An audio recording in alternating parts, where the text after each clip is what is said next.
Amigo. Yo sé que te gusta lo extremo, sé que te gusta, pues ya sabes, lo duro, lo complicado, lo violento. Pues observa a este tipo, con una maza con pinchos, vestido de caballero, llevando una motocicleta tuneada para la confrontación medieval.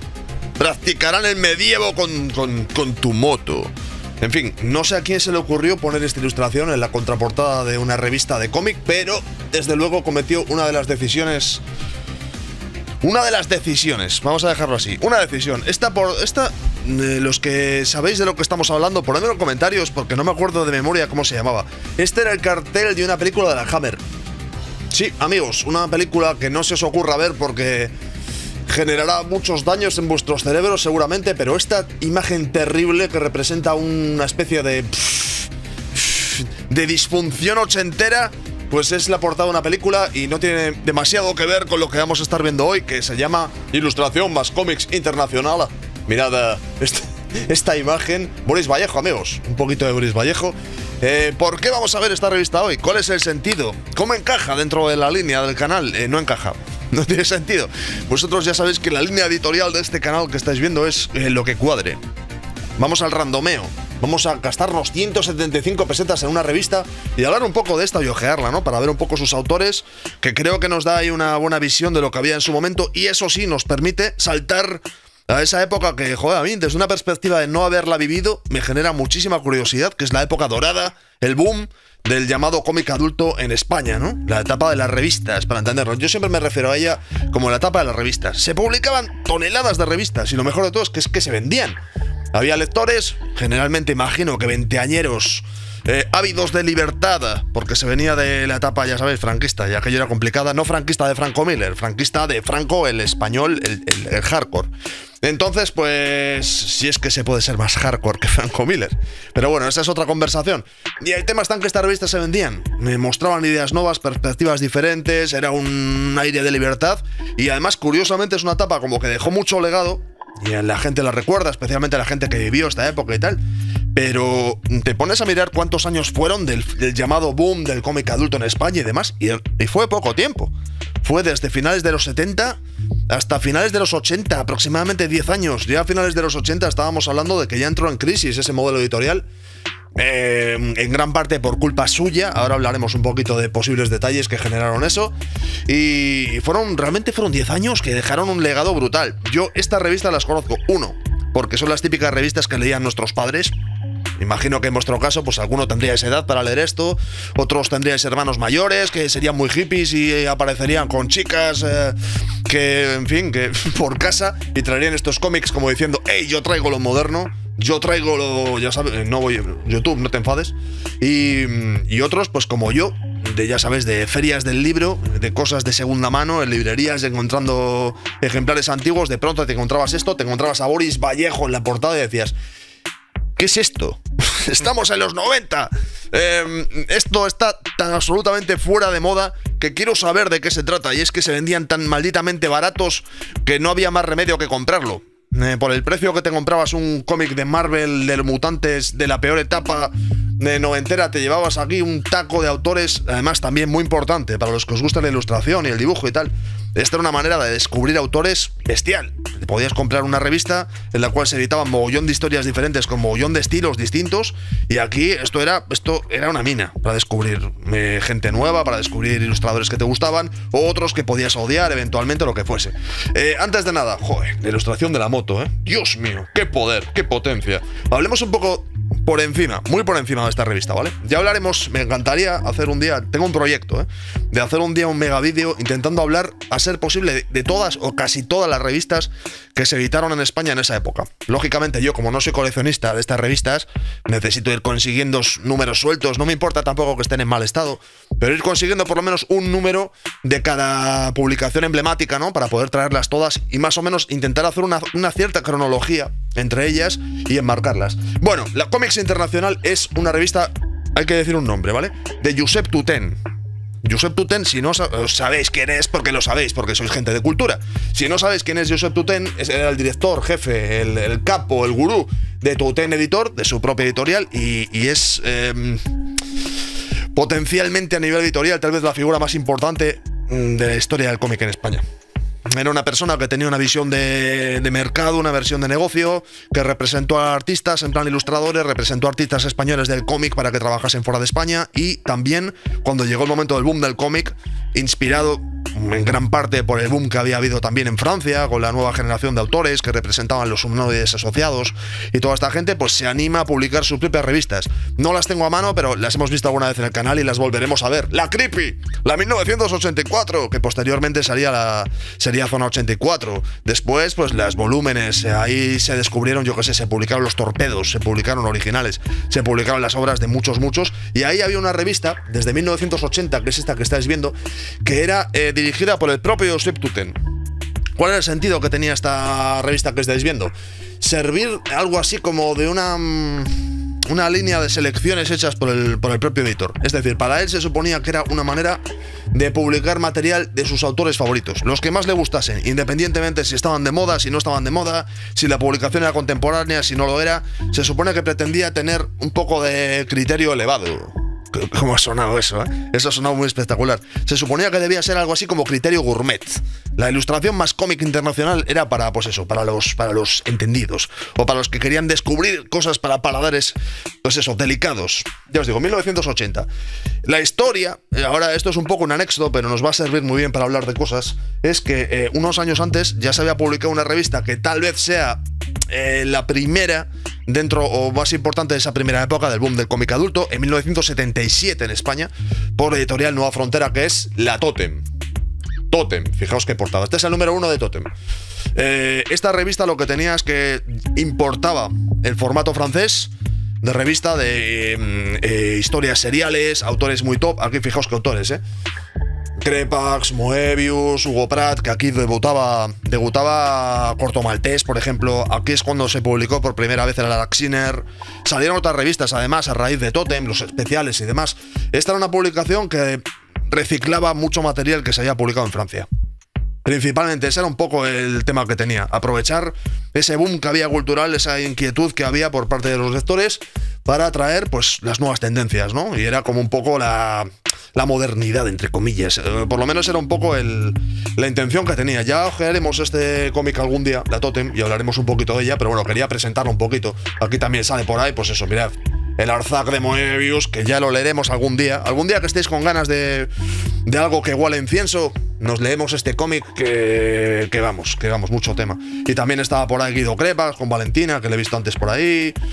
Ya os digo, era muy random, no en el sentido, no es que fuese random, es que era muy caótica en el sentido de que en el fondo era recopilatoria, ¿vale? Entonces, ¿qué es lo que sucedió? Que a medida que pasó el tiempo, estas dos revistas hubo un tiempo que funcionaron en paralelo. Funcionaron bastante en paralelo. Pero a finales de los años 80, si no me equivoco, en el 87, 88, algo así, llega la crisis, el crack definitivo, y ambas revistas corren peligro de irse, pues eso, desaparecer al infierno. Y el amigo Totten decide fusionarlas en una publicación llamada Totem el Comics, que a pesar de tener todas las buenas intenciones del mundo, representaba muchas de las tendencias que daban a entender los síntomas que esa época dorada de la revista del cómic en España ya estaba temblando. Si os fijáis, Singapur, el dragón socialista acaba con travestis y homosexuales. Generalmente, esta es la portada menos explícita. Generalmente ya he empezado a ver portadas que eran muy picantonas, contenidos interiores que, bueno, aquí un manara. Plano ocular, a mí yo pensaba que no iba a suceder, tenemos un poco de plano ocular, pero bueno, que se abusaba mucho de cosas, se abusaba mucho de materiales explícitos. Voy a intentar que YouTube no me corte el rollo, que era un poco la deriva que estaban llevando las revistas. Al Víbora le pasó también, El Víbora tuvo que acabar abusando de pues eso, de desnudeces y de cosas así en los cómics, porque era lo que vendía. Era una manera de atraer desesperadamente a los lectores, y este Totem el cómics no duró demasiado tiempo. Fue un intento desesperado, intentar que estas dos cosas que inicialmente habían empezado con buen pie, pues llevasen alguna dirección, ¿no? También gracias, estas dos las aparto ya, gracias a estas revistas, por ejemplo, Ilustración Comics Internacional, a veces hacían especiales. Este, por ejemplo, es un especial del cómic underground norteamericano que te permitía descubrir, pues, autores, pues eso. Lo verdad es que este tiene un fallo de edición que hace que algunas partes se vean muy mal, pero bueno, aquí podías descubrir un Corben, como veréis, un poquito de nudity, que nunca está mal, cosas que era, salvo que tuvieses fanzines yankees o tuvieses ahí publicaciones traídas un poco importadas de Estados Unidos, estas cosas eran muy difíciles de encontrar. Mirad qué guapo. Eran muy, muy difíciles de encontrar y gracias a estas revistas, pues como que... A ver, imagínate que eres un adolescente de los 90 que no tiene ni idea de nada y te compras esto de segunda mano. Pues de aquí empiezas a apuntar autores y sacas de aquí, vamos, mogollón de referencias. En fin, venga, nos lanzamos a ojear 12 minutos, ¿eh? Bueno, 12 según el reloj que tengo aquí, seguro que son menos. Vamos a tener que pasar muy rápido este cómic para que el vídeo no sea largo. En fin, número 13. Empezamos a ojear un poco. Como veréis, en portada siempre se gestionaba a un artista. Había algo así como la figura del artista invitado. Boris Vallejo, me habéis hablado de él varias veces aquí en los comentarios del canal. Se agradece. Y así que, bueno, me ha hecho gracia encontrármelo en la portada, así que vamos a hablar de él. Aunque no sale tampoco mucho, aviso, no sale tampoco mucho en la revista.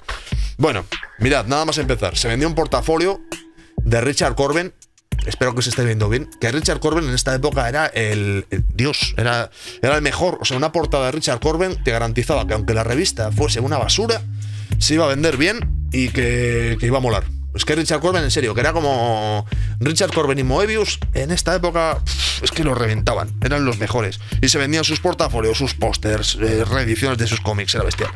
Vale, venga, vamos a ojear un poco las diferentes revistas, sobre todo para que veáis los autores que se presentan. Por ejemplo, primera historia, fecha de entrega. Una historia publicada originalmente en el 50, que lo pone aquí, de Will Eisner. Will Eisner ya le vimos aquí hace no mucho con el cómic El Edificio, que si no habéis visto ese vídeo, echarle un ojo porque es el maestro Eisner, amigos. Como veréis, Eisner además le gustaba mucho, le editó más cosas, ¿eh? El amigo Tautain le gusta, a ver, porque ¿a quién no le gusta? ¿A quién no le gusta? Will Eisner, ¿no? Una gozada. Como veréis, el dibujo, esto es de los 50. A pesar de que siempre tuvo... no sé si en esta etapa, pero tenía asistentes y ayudantes, Eisner y tal, pero mirad qué acabados gráficos, ¿eh? Espectacular. Buenísimo, buenísimo. Como veréis, pues eso, una visión de Spirit ahí en plan gracioso, joder, siempre jugando con estas portadas, las portadillas, ¿no? Famosas portadillas. El diseño muy innovador. Frank Miller, bueno, Franco no, Frank Miller. Franco Miller no tiene ninguna influencia de Spirit, a pesar, ahora que lo pienso, de que Franco Miller fue decididamente quien dirigió la película de Spirit. Claramente, ese no era Frank, amigos, era Franco. Pero el influenciado por los cómics es Frank. Y bueno, pues está espectacular. Experimentando con el medio a unos niveles bastante bestias para la época. Pasamos, venga, pasamos páginas. Sergio Topi. En fin, un joven Samuel M. Samuel M. Jackson, que nos está hablando, vio estas páginas hace muchísimos años, demasiados años, 20 muchos años, y se le cayó la mandíbula al suelo. Quedó impresionado, quedó intimidadísimo, quedó influenciado definitivamente hasta el punto de que yo durante un par de años, durante un tiempo, intenté dibujar como este tío de la manera que fuese, no consiguiéndolo evidentemente porque jamás analicé bien su estilo y jamás, digamos que me hipnotizaban mucho estas líneas, si os fijáis, la trama entrecruzada, la manera que tiene de jugar, el juego de texturas, ese cierto ritmo que tiene. Y en lugar de pensar que en realidad el acabado no es más que la guinda, porque lo importante es la composición, lo importante es un poco el juego geométrico que hace con las viñetas, el cómo encaja todo, pues bueno, cuando eres joven pasa así, que no tienes mucha experiencia y sucede lo que sucede, ¿no? En este caso este es un capítulo de un cómic que yo tuve, ya no tengo, pero lo he visto en la biblioteca, así que gracias a este espacio público que os recomiendo encarecidamente, veremos aquí en el canal en algún momento, Serezade, pues las historias de las 1001 noches, mirad qué dibujazos. Es que era bestial, lo de Sergio Topi era NBA. En serio, era uno de los motivos por los cuales merecía la pena comprarse esta revista solamente por descubrir a estos autores. Tenía también ese rollo, además es que es de la misma época en la cual se llevaban también los acabados tipo Alex Niño y gente así, el rollo de los entintadores filipinos y el rollo este de las líneas finas, que es que yo estaba, de verdad, yo tuve unos años con esto, justo cuando esto ya no estaba de moda y lo que se estaba vendiendo eran los estilos manga, el amerimanga y todo este rollo, a mí esto me dejaba loquísimo, loquísimo. Y como veréis es que es, a ver, muy delicado Sergio Topi. Con los años he de decir también que me dejó de... A ver, yo lo estoy viendo ahora y me está gustando, pero dejó de gustarme tanto como una referencia. A día de hoy, bueno, me parece tal vez demasiado ornamental. Me sigue gustando, lo estoy viendo ahora en cámara con vosotros. Hace muchísimo tiempo que no veía esto. Y a ver, al rey lo que es del rey, ¿no? Pero bueno, digamos que me parece una manera demasiado hippie. Hippie sería la palabra, ¿no? De hacer la página final. Pero bueno, maravilloso. Una pasada. En realidad se supone que deberíamos estar hablando un poquito más de Boris Vallejo y menos de Sergio Topi, pero es que Sergio Topi es la hostia. Es que espectacular, tío. Brutal, brutal. Como veréis, además cada página tiene su propia composición individual con sus remates, los pájaros, las tintas fantásticas, muchísimos retratos siempre, toda esta carga de información en los fondos, que esto también, pues bueno, hay otros autores que lo hacían muy bien, pero bueno, en este caso es que era una gozada ver cómo conseguía hacer que funcionasen juntas todas estas cosas, ¿no? Yo, vamos, estas viñetas las analicé, las miré, las leí, las vi hasta que las gasté con los ojos. No es la misma copia, evidentemente. La copia que yo tuve de este cómic en su momento estaba en mucho peor estado y esa vete a saber dónde terminó. Porque los cómics antes, amigos míos, no se guardaban para coleccionar en una bolsa de plástico. Es mentira, no sé por qué estoy diciendo eso. Seguro que sí, que la gente lo hacía. Pero vamos, que tú te comprabas esto de segunda mano teniendo 16 años y bueno, acababa destrozado, prestado a tus amigos, movido en mochilas y demás, ¿no? Que es un poco también tiene gracia, digamos que es parte de la gracia, ¿no? La página fantástica, vamos a ir pasando. Como veréis, además te da buena cantidad de Sergio Topi para que lo disfrutases. Siguiente, Dick Matena. Lo que le gustase a Totein. Dick Matena es holandés, si no me equivoco, y tenía un estilo picantillo, un estilo popero, picantillo, que no pegaba absolutamente nada con el cómic precedente. Fijaos en Alfredo. Aquí está Alfredo haciendo una referencia. Bueno, voy a pasarlo por si acaso para no jugármela demasiado. Pero bueno, un estilo así popero con un puntillo, ojo, un puntillo picante, un puntillo. Salen rubias, pero también sale el señor que más explotaba las rubias a su manera. Fijaos, otro cambio radical. Howard Chaykin, que de este, por cierto, hemos hablado recientemente porque hice el vídeo de La Sombra, The Shadow, que también que Howard Chaykin en los años 80 hizo su versión precedente a la que estuvimos viendo aquí en el canal. Aquí nos presenta Starbuck, que suena... ¿Cómo es Starbuck? Starbuck es esencialmente Han Solo antes de Han Solo. Es un personaje espacial, antihéroe, ya sabes que Howard Chaykin es así muy... Tiene una personalidad particular, digamos que le gustaban los héroes ahí mal encarados, los héroes con malas actitudes, no le gustaban los superhéroes. Le gustaba un perfil más humanista y más gruñón de personaje. Y aquí, como veréis, el concepto de las texturas y también la reproducción supongo que ayude. Las texturas y el uso de la nieve en la composición y demás funciona muy bien. Chaykin, pues ya habéis visto, aquí tenemos a Sergio Topi, a Matena, Howard Chaykin, Will Eisner, lo que queráis, amigos míos. Esta es la etapa independiente de Howard Chaykin. En esta etapa estaba publicando, si no me equivoco, junto a Jim Starlin. Estaban todos en esa época de intentar hacer cosas lejos de los grandes sellos. Y bueno, digamos que, bueno, a ver, Howard Chaykin lo consiguió, ¿eh? Publicó cosas en sellos independientes y le funcionó bastante bien. Mirad qué chula esta página old school, con este plano ahí alejado. Los colores muy chulos porque es que son aplicación directa. O sea, es que está guapo verlo porque es que se ve directamente cómo está pintado. Está hecho muy a lo bestia, casi parece el boceto de un... Ahora ya no trabajan así, pero parece el boceto de un interiorista o de un arquitecto de la época, ¿no? Venga, vamos a pasar de Howard Chaykin y saltamos directamente al hombre, al mito, a la leyenda, a Boris Vallejo. En fin, os voy a contar una cosa. Os voy a decir una realidad. A mí y a algunos amigos míos, en los años 90, cuando descubrimos a Boris, o bueno, más bien descubrimos que el autor de esas portadas que ya conocíamos se llamaba Boris Vallejo, nos gustaba irónicamente. Quiero decir, no había cosa que estuviese más pasada de moda en el mundo que el hecho de que te pudiese gustar Boris Vallejo a mediados de los 90 o a finales de los 90. Era el autor más pasado de la historia. Había otros también que no habían aguantado muy bien el tiempo, ¿eh? Pero este rollo de pintura semirrealista, ilustración, además, dándole mucho peso a la figura humana y este estilo de color y demás, esta ilustración fantascientífica y tal. En la época de Dave McKean y de Simon Bisley y gente así, esto es que era como, ¿sabéis? El paso de los 80 y los 70 a los 90 fue radical. O sea, de repente la música grunge es en plan, no me toques Led Zeppelin, no me pongas un disco de los Rolling Stones, queremos Nirvana, queremos Alice in Chains, queremos Nine Inch Nails, ¿sabes? Entonces, a mí, Boris Vallejo, lo que me gusta del artista siempre tiene un puntito irónico. A mí es imposible que me guste un tipo que hace el rollo ese heavy metal que hace Boris Vallejo, pero de alguna manera, ¿sabes? consigo encajar y que me mole, ¿no?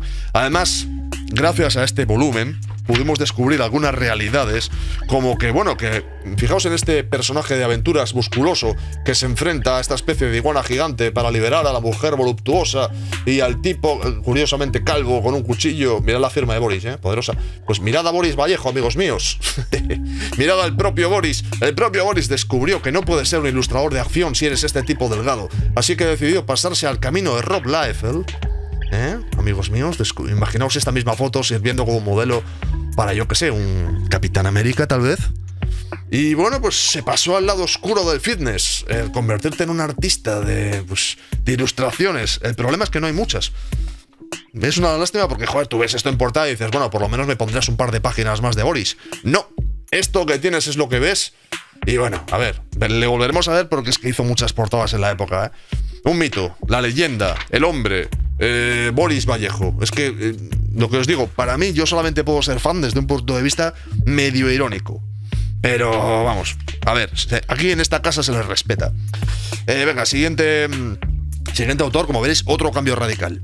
Mirad qué guapa esta página. Esto, por ejemplo, también, en su época, esto era money. Esto era un tesoro. Encontrarte una página medio bocetada, medio terminar, de una que después ibas a ver en su versión final publicada, era un regalo. Era para los que querían dibujar o aprender un poco cómo era el proceso. Esto era la hostia. Y esta es una obra de, bueno, aquí se presenta en un texto en primera persona. No sé si es Alfonso Usero, Antonio Usero, algo Usero, maldita sea. Me avergüenza un poco no acordarme de su nombre. Pero es que no me acuerdo. Ausero, vamos a llamarlo así. Lo pondré en comentarios cómo se llama, ¿vale? Y aquí presento un poco en primera persona cómo es su trayectoria como autor y tal. Es un tipo que trabajó, lo pone aquí, o por lo menos, bueno, que colaboró con las editoriales que publicó en revistas como El Papus, El Cuervo y demás. Estas aquí en España, yo de estas no las he visto en mi vida, en físico. Estas eran revistas que tenían un punto satírico. Ya os he contado que en España la situación política no estaba para hacer bromas ni para hacer el idiota. Y estas eran revistas que se metían en problemas en aquella época. Y de ahí salieron muchos autores de cómics que acabarían o bien en cómics de, digamos, de autor, por así decirlo, Toten y demás, o bien en cómics satíricos de la revista que finalmente se acabaría llamando El Jueves. Prácticamente todos. Y bueno, aquí como veréis, Usero lo que tiene es un estilo que ya vimos aquí cuando vimos el vídeo de Hombre, otro vídeo que si no habéis visto, recomendadísimo. No exactamente el mismo estilo de dibujante, pero creo que es muy buena representación de lo que yo denomino el estilo negro español. Esto es a lo que yo me refiero. Cuando hablo del estilo, cuando tienes que definir un poco en esta época setentera, ochentera, qué es lo que diferencia un británico de un español, de un francés, de un yankee también. Lo que pasa es que los yankees siempre han sido más freestyle, ¿no? Este punto de la línea negra muchas veces además el rollo costumbrista, el tema de seres humanos no estilizados, los tíos no son guapos, las tías no están buenísimas, muchas veces la representa. Bueno, este dibujo es que es brutal, la verdad es que es una barbaridad de trabajo y el acabado con tintas es absolutamente magistral. No me extraña que a Toten esto le gustase. Pero bueno, la línea negra, es que es, en serio, es en el arte, en el grabado español, en la pintura, esto es algo que está ahí, está en nuestro ADN, ¿no? Y nuestros autores de cómic pues tiraban mucho de esto. Y esto ha dejado mucho calado. Este cómic, como veréis, no es moderno, desde el punto de vista de que se notaba que el manga todavía no había pegado un puñetazo, y la narrativa que tiene pues es de viñetas pequeñas, de tener que leerte muchísimo trabajo en cada viñeta, que con los años ya hemos, mirad que hola, muy buenas, ¿qué tal estáis todos? Bien, ¿no? Que con los años he descubierto que, bueno, que también para que los autores no se quemen dibujando, el economizar un poco las viñetas y jugar un poquillo con dónde pones detalles y no, ayuda también tanto al lector como al escritor, ¿no? O al autor. Pero aquí, bueno, eran otros tiempos. Eran otros tiempos, además se contaba con que no iba a haber retoque digital, que todo lo que estáis viendo está dibujado. Y la verdad es que es en fin, trabajazo artesanal, pues brutal, ¿no? Veréis que las diferencias de estilo son violentas. Por eso os decía yo antes que estas revistas eran muy buenas para descubrir autores. Muy, muy buenas para eso. Sobre todo porque es que cuando nosotros descubríamos esto, ya esta época de las revistas había muerto, había pasado hace tiempo. Entonces eran autores que ya eran veteranos. Muchos de ellos ya tenían muchas cosas publicadas que se podían redescubrir. Y otras, pues bueno, servían para tomarlo como referencia, ¿no? Aquí, por ejemplo, Horacio Altuna. Carlos Trillo y Horacio Altuna, trabajando juntos. El grandísimo Altuna. que ya lo hemos visto aquí en el canal alguna vez. Pues oye, igual era tu primera vez con Altuna, en mi caso no. Yo ya había leído algún cómic suyo, pero otro, pues eso, otro, en fin, qué decir de Altuna, ¿no? Fijaos la diferencia del estilo. El estilo de Altuna es detallado. La línea describe muy bien y, como veréis, pues es... a ver, es Altuna, ¿qué coño os voy a decir, no? Ya conocéis este autor todos y si no lo conocéis, os recomiendo cualquier cómic suyo. Incluso el cómic de humor más inofensivo o cualquier cosa, las historias de Playboy o cualquier cosa que haya hecho. No hay cosa mala de este tío, a nivel de dibujo especialmente.